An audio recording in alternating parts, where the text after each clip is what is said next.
One of the greatest songs of all time. Feel good, incorporated. Has me feeling so excited. Gorillas, you gave me something that has me spazzing. I'm having a blast thinking about getting that cake. I wanna chill with the nice honey. And maybe we can dance and act like monkeys. It's just about having a good time, chilling and relaxing. Yeah, so much action in the world as it spins. What does it all mean? Let's find out.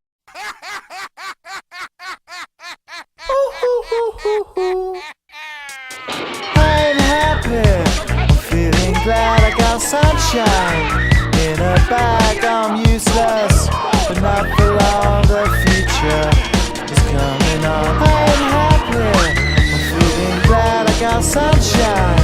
In a bag I'm useless, but not for long, the future is coming on. It's coming on, it's coming on, it's coming on, it's coming on. Finally, someone let me out of my cage. Now, time for me is nothing cause I'm counting no age. Nah, I couldn't be there. Nah, you shouldn't be scared. I'm good at repairs and I'm under each snare. Intangible, that you didn't think, so I command you to. Panoramic view, look, I'll make it all manageable. Pick and choose, sit and lose, all you different crews. Chicks and dudes who you think is really kicking tunes. Picture you getting down in a picture tube, like you lit the fuse. You think it's fictional, mystical, maybe spiritual hero who appears in you to clear your view when you're too crazy.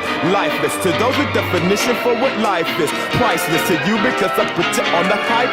You like it? Gun smoke, you're righteous with one token. Psychic among no possess you with one go.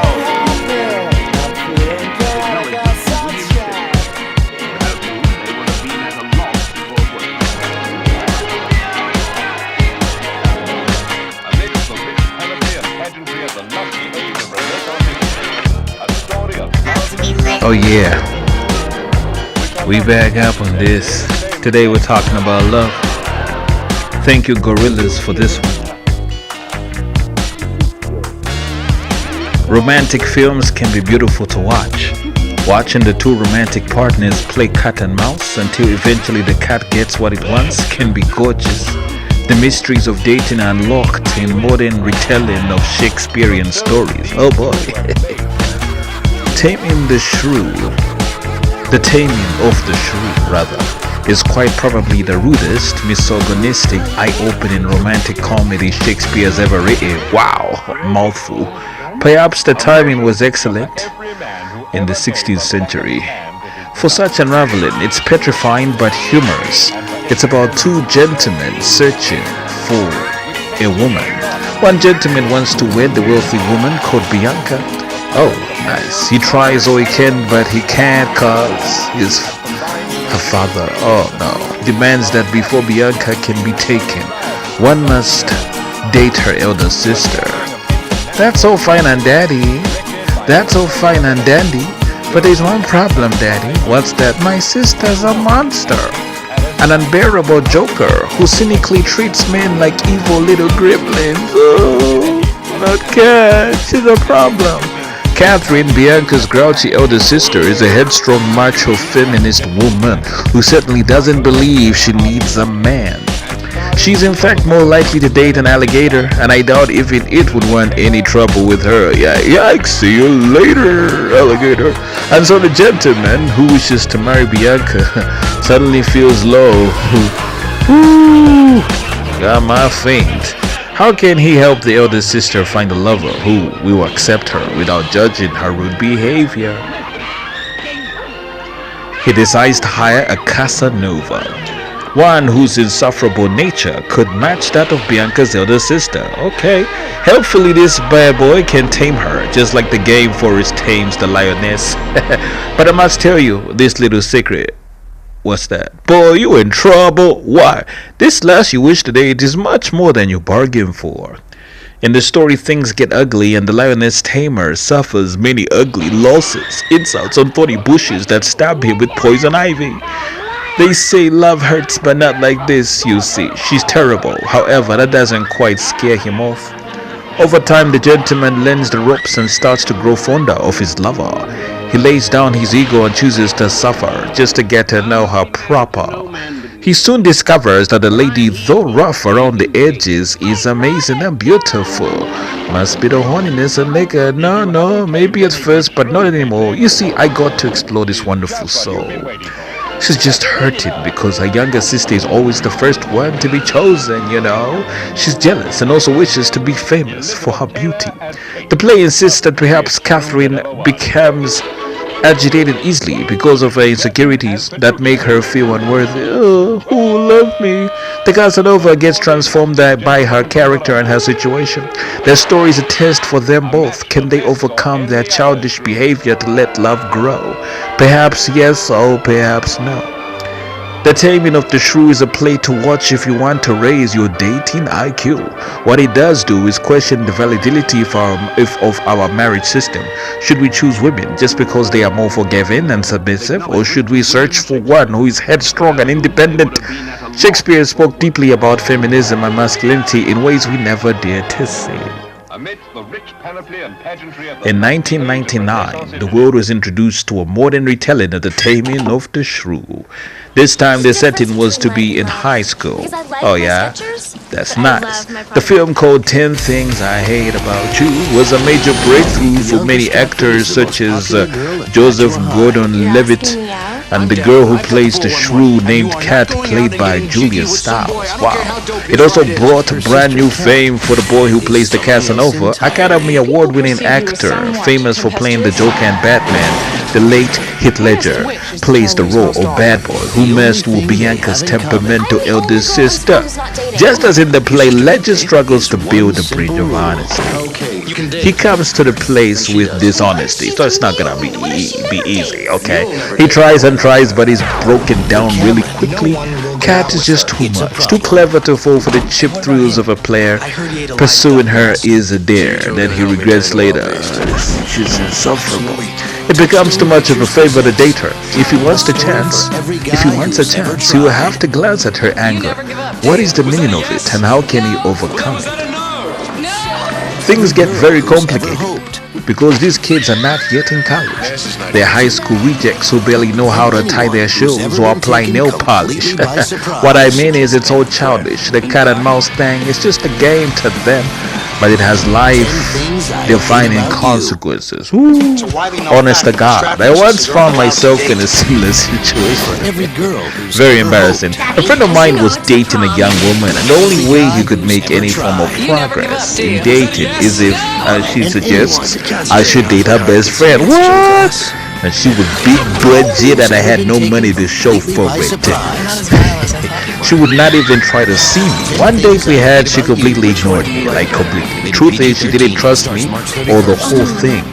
And the whole thing ended badly.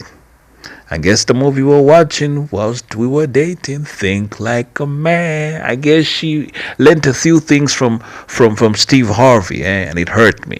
Unlike in the movie, things didn't work out. But lucky for Heath Ledger in the movie, he got the girl. But he learned that don't play with people's feelings. Don't play with fire. Girls are not toys. They are human beings. Okay. 10 Things I Hate About You has been immortalized as one of the classics of high school times. Later, Gabrielle Union and LL Cool J would add their own unique spin to the Shakespearean play. Deliver Us From Ever is a movie I'll always remember. That ever made her friends' boyfriends really suffer. Her standards for her sisters to be delivered by their husbands were sky up, and they just didn't measure up. Amazing stuff, amazing memories. Nostalgia is fun, but now it's time for the future, or at least the latest movie with new Shakespearean retelling. Cameron, no one will go out with her. It's a problem. And what about him? I heard he ate a live duck once. So you two are gonna help me tame the wild beast? Absolutely. Touchstone Pictures presents a story for every guy who's ever tried. You never give up, do you? Was that a yes? No. Well, then was that a no? No. Every girl who's ever hoped. This is not good. And anyone who's ever been taken completely by surprise. She kissed me. Where? In the car. 10 Things I Hate About You.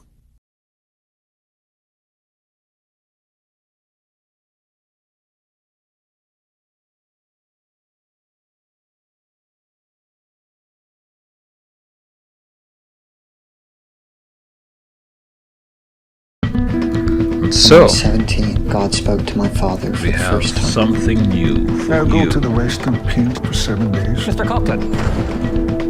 Can I come with you? It feels like we're banishing her. They leave their childhood here. Pierce Brosnan, famous for playing James Bond and Conrad in Mobland, joins us for a story, a coming-of-age story about romance, grief, and art, in a movie known as 4 Letters of Love. Also on the cast is Helen Bonham Carter, who we all love her for her roles in Sweeney Todd and Fight Club. She often plays the role of an evil, seductive witch with the worst and best intentions at heart. A conflicted woman searching for love and other drugs. This time she's not so smug. She's a mother, an overprotective mother who only wants the best for her daughter. She sends her teenage daughter to a Catholic school. However, her daughter hates it and chooses to bend the rules, often skipping school to make out with her handsome husky boyfriend. Naughty, naughty girl. What the little girl doesn't know is this boy would not be her final destination. A new love will bloom and overtake her like a storm in the ocean. Enter Pierce Brosnan. He plays an honest everyday man who works for the government. When he's laid off from work, all of a sudden he chooses to start painting. Bollocks, someone start painting. It takes over his life and leads to his wife's hatred of him. Why pursue a stupid dream when you have hungry mouths to feed? Please be reasonable, baby. A disdain of him soon turns into complete hatred. He secretly seeks a separation, leaving his only son to take care of the mom. Oh no. He comes back from an artistic trip only to find his wife has quit being alive. Death by suicide. Oh, good heavens, no! My baby! Meaning he now must bear the burden of explaining everything to his son, the current misfortune. The two of them make it their mission to live life to the best of their abilities. The son develops a love for writing, and this inspires the father's painting. What is the matter with everyone? Later, the father is murdered. How? In a fire suspected to be started by some haters. Oh no! Terrible, terrible. May God bless his soul. The boy is broken. My father is gone. Crushed because now he's an orphan. Despite his terrible misfortune, he doesn't let the pain in. No, he continues adventuring until he finds the love of his life. The woman who will soon become his wife. Sinful girl, you will kneel here until later it is discovered that the last painting ever painted by his father was a prophecy about his son meeting his lover by the sea. The movie plays out so beautifully. It's definitely a must-see. It speaks powerfully about destiny and the miracles and workings of heaven. At God's speed, let God speak. We can all succeed and get what we need. Indeed. I see your face. For the first time in my life, the world makes sense. I closed my eyes and you were here. You all right there? Yeah? Do you need a hand? Here and not here. The most beautiful girl in the world. Marry me. In this world, there's no such thing as chance, Nicholas. You have to meet life. I love him. For it to last a lifetime, it has to be immense at the start. Can you post this to her? I'll stay and wait for you. I'll stay as long as it takes. What are you looking at? You're the one who let him marry the wrong man. I have to try again, Nicholas. I write these words to feel your eyes reading them. I have more to say to you than would take a lifetime.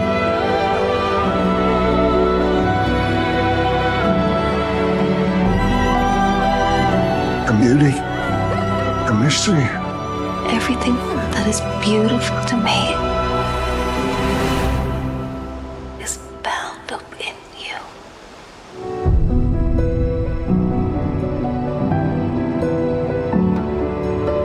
What are you doing? I'm writing a love poem. What is the matter with everyone in this house?